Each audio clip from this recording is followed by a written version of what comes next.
Did Jeffrey Epstein perform occult rituals? Was his island temple on Little St. James used to make satanic offerings? Why would the world's elite political, business, and scientific minds gather on an island to perform such an act when these very same people tell us to go to church or be smart, listen to science, and be an atheist without the hopes of God? Now, when conspiracy theorists take a look at Epstein's Island's temple, they immediately jump to the conclusion of Satan, fallen angels, Baal, Moloch, Lucifer. These simple associations sound good for rallying against the elite, but fall short in delivering us the facts. The truth is, Epstein was conjuring something far worse than any of names listed. The evidence found on the island suggests an occult operation that the Bible cannot help us uncover. We are going to need forensic occultism to decode Epstein's Island temple. I am Solomon Pakal. I am a historian. I have been a practicing occultist for over 20 years. I had found Jesus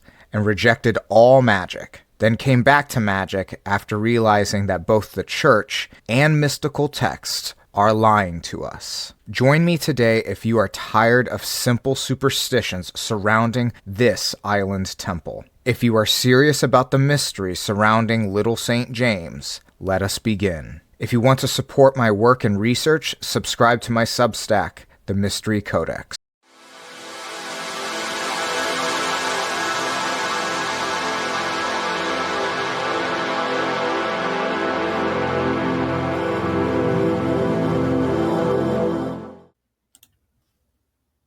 Returning to the manifesto image, I have to ask the central fixture of the ship.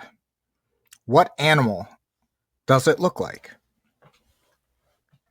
I've shown this image to several people without context of the investigation, just the image. And I've always gotten two answers. It's either a lion or a serpent. The serpent thing comes from the body of the ship, and that's how symbols are. That's how symbols speak, is that they subtly combine themselves in and out to communicate messages that are greater than the sum of their parts. So is it a lion or is it a serpent? And the answer is that it's both. The physical iconography of the ship resembles the Gnostic notion of the demiurge, often called Yaldabaoth. It should be said that the European links found here on the ship throughout the emblems may trace this aspect to a Venetian elite cult active during the 15th century, who verifiably worshipped kind of a meta-complex of the demiurge and the more carnivorous aspects of the pagan Kronos, not necessarily the Saturnian planetary intelligence, but the very carnivorous and predatory spirit of Kronos, the devourer of his young, which aligned the concept with Epstein's operation. He was literally trafficking young kids to be devoured by old farts with a bunch of money. Hoarders. Now, to concretely lead the links between this group with Epstein and that order from Venice, more investigation needs to be done. So I'm not saying that definitively. That's the same thing or some kind of passing of the torch. But I am tracing that through the works of Peter Mark Adams, who did a lot of good work describing that order in his works, The Game of Saturn. So if anybody knows Peter Mark Adams, I'd love to collaborate and probably compare notes and see if there is some kind of passing of the torch. Because according to him, he didn't believe that there was some kind of passing of the torch into modern times, but he doesn't really know. So that'd be an interesting thing to track down. But back to the symbols. Collectively, with the Grand Archon here being their binding agent, these symbols suggest that it is a modern mythology. centering around empire and colonization, fusing Christian Zionism, eclectic secret order mechanics, crusader mythology, Catholicism, cues from Islamic mystic practices, and monarchical bloodlines into one occult hyper sigil. Out of all the iconography that we have found, did we find Moloch? Did we find Baal? We found no overt iconography denoting those entities. But I would argue that there is more overt iconography denoting eclectic kinds of paganism, obviously astrological Western astrology, concepts of dualism. But if I was going to put kind of a pinpoint into where the central focus was of this ritual space, it was most certainly this ship and whatever items that they brought, temporary items you can set up and bring down to the ritual space. But this one, I feel the iconography, this isn't Baal, this isn't Moloch. And I believe the iconography, if you recognize it, it does speak. It speaks very loudly into what they were conjuring. And I have to ask, is it not of the similar vein, the similar theme that these archonic forces embody? That predatory, in Pistis Sophia, it's called the rape of Eve in the Gnostic Gospels. Is that not the theme that is going on here? You combine this with the themes of colonization, literally from the Crusades to what we see happening in the Middle East now, the American Empire, and most certainly the first colonial powers in the Age of Discovery. The theme that is consistent here is the colonizing and the artificial assimilating of peoples to be cogs in a machine.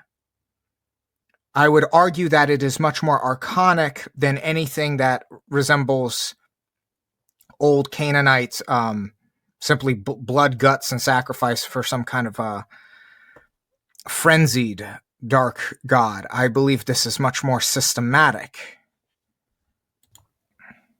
So, what does this all mean?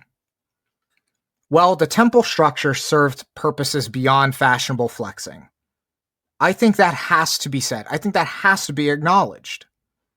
It functioned as an encoded edifice, simultaneously a ceremonial space and a strategic center for psychological alteration. The celestial imagery adorning its ceiling disclosed the cosmological perspective of its architects. The vessel imagery exposed the mythological framework they embraced. While the architectural pillars signaled their devotion to archaic clandestine traditions of indoctrination and dominion, through these symbolic elements, we can now decode not merely their belief and their systems of beliefs, but the reality that they sought to bring into being, which is control. That's what these people want. Read the Epstein files and what's being disclosed. These people want to utilize high technology, modern finances, redefine class systems, and rule the world or have much more control over the world.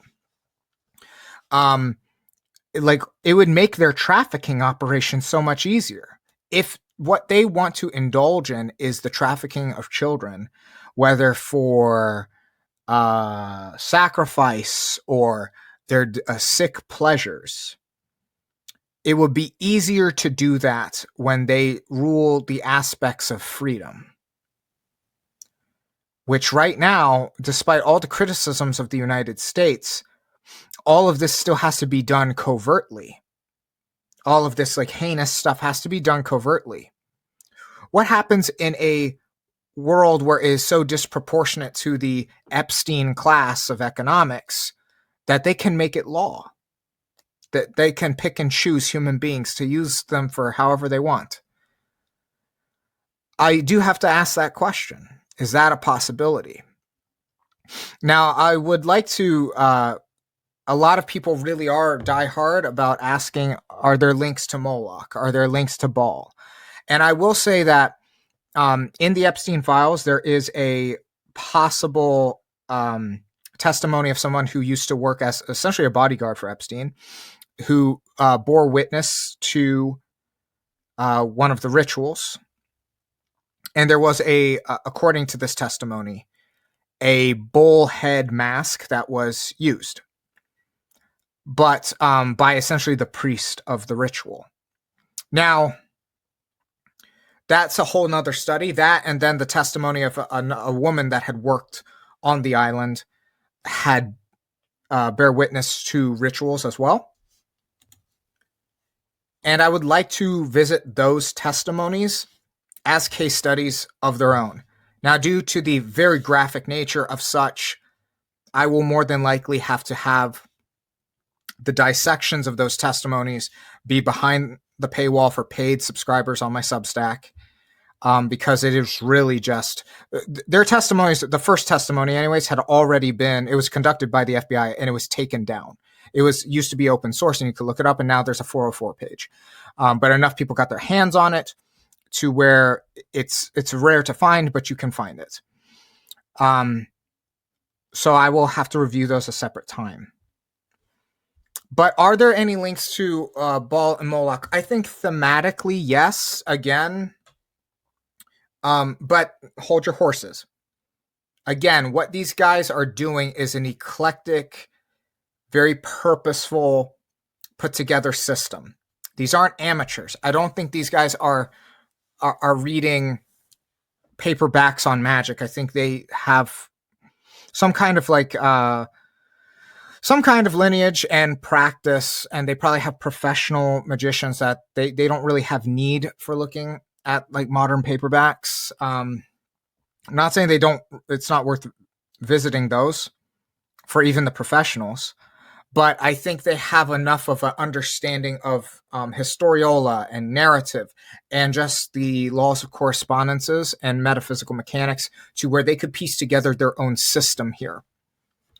Because I think the main takeaways from the 20th century of magic is not how awesome the thelemic system of magic is. It's not how awesome the Golden Dawn's magic is and how more powerful this system is before, more than any other system before it, or at least back to the days of King Solomon or something like that.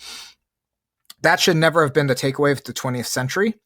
I think all of those magical movements, the occult revival, and even chaos magic, people get hung up on like the benefits of chaos magic and what it means. It means, oh, you can do anything you want. No, I don't think that was the real benefit of all those things. I think the benefit of all those things was to show how malleable reality is and how malleable metaphysics is, as long as you can break the rules, but you cannot break the laws. So that means there's a variety of ways you can rearrange magical formulae, but they still have to follow fundamentals. However, in the ways that you can rearrange magical operations, you can actually make them more powerful than as prescribed, because you're making them custom tailored for you, your group, and your operational intent. And I think that's what these guys figured out. They figured out an eclectic, miscellaneous model that repeatedly worked for them. It doesn't mean this is eclectic witchcraft. Eclectic witchcraft, in truth, is very messy amongst in like the population. It's largely very messy, and a lot of people are in their approach to an eclectic form of witchcraft, they're actually pretty pedestrian. No offense, it's just like it kind of has to be said, where there are some people that are better at pulling it off than others. There's a lot of unfocusedness when it comes to eclectic approaches. It doesn't mean not to have an eclectic approach. Again, we live in the 21st century, and we're just going to have a clash of cultures in like good ways, of where we are just more informed about practices from around the world. But I think people just generally mix and mash things that are not the most cohesive. I think these people have mixed and melded things that are cohesive, which is why it's concerning, because this is a high professional level of magic. I also kind of wanted to put, there's a lot of misinformation about Moloch anyways. Just kind of really quick. Historians don't know, and all science points to Moloch never really being a thing, like an actual like characterized spirit, like Baal, which is a characterized like god or spirit. They believe that the word translates or has to do with things of offering. Now, I do believe Moloch is an entity simply based upon becoming an egregor through the folklore of Christianity. It became a folk tale and has taken a life of its own, which a lot of entities have done this.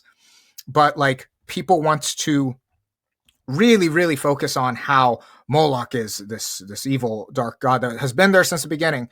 And let me just say this, after being a historian and coming from an ethnic practice, this is, and cross-referencing this with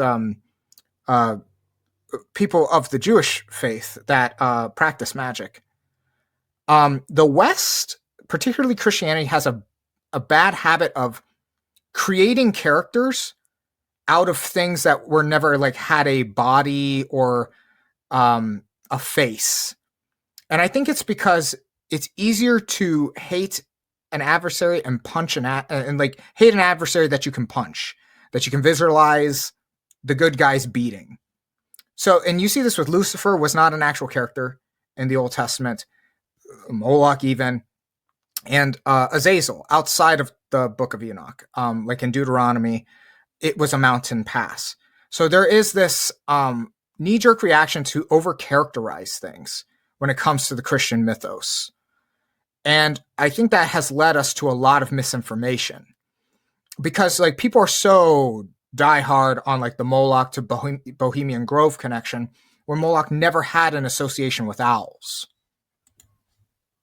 All that being said, this group may have taken a cue from those more like child sacrifice, like Moloch fairy tales and the depictions of Baal, and have kind of at least integrated the vibe into the meta complex of the demiurge, of which they pretty like symbolically in a clear way had a connection to. And I believe that it's kind of a kindred spirit to that 15th century cult that I mentioned, where they developed a meta complex of Kronos and the Gnostic demiurge. And I believe overall that is the cosmology that we are dealing with here. If you want a personalized tour into the powers of Mayan astrology, book your birth chart reading with me today at MayanMysterySchool.com. Over the course of our sessions, we will deep dive into your innate spiritual qualities, subconscious instincts, how to maximize your relationships with others, analyze your darkest shadows, and outline a path towards your greatest good, prosperity, and highest quality of life.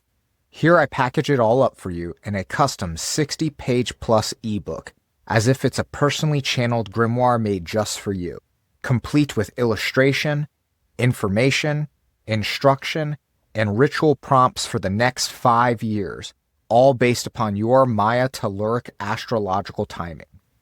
This is unlike any other manifestation, magic, esoteric, or occult coaching program or course program out there. The depth, rarity of Mayan ancestral practice expertise, and actionable results makes your Mayan destiny divination a one-of-a-kind experience. Due to the immersion involved, I can only take a few clients on at a time. I look forward to working together.